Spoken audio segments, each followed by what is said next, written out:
La question des primes accordées aux artistes haïtiens, plus précisément dans les secteurs de la musique, peut soulever des débats autour de l'équité, de la transparence et de l'impact sur les fans des différents artistes.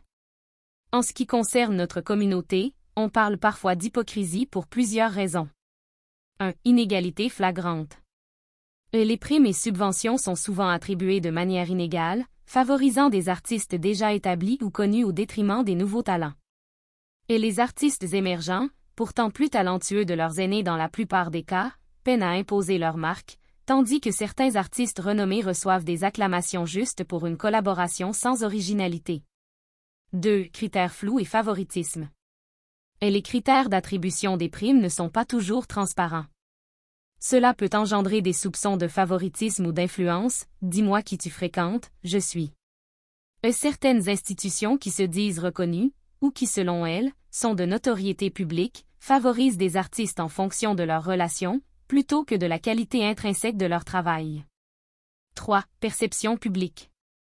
Beaucoup de citoyens perçoivent ces primes comme injustes, surtout lorsque de vrais artistes qui innovent, sortent de leur zone de confort, produisent des œuvres qui nous laissent ébahis, sont relégués au second plan.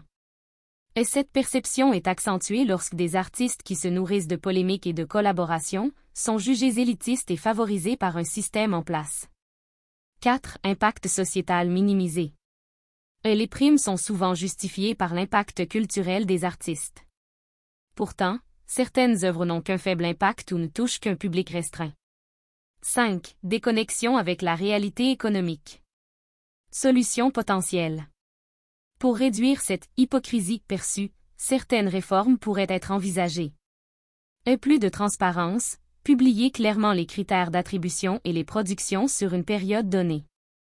Redistribution équitable, mieux équilibrer les feux des projecteurs sur les artistes confirmés et émergents. L'engagement communautaire, encourager les artistes subventionnés à s'investir dans des projets accessibles ou communautaires.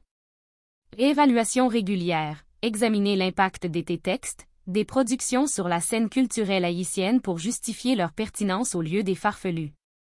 Ce débat reste complexe, car il touche à des valeurs fondamentales, le soutien à la culture, l'équité sociale et la qualité des productions.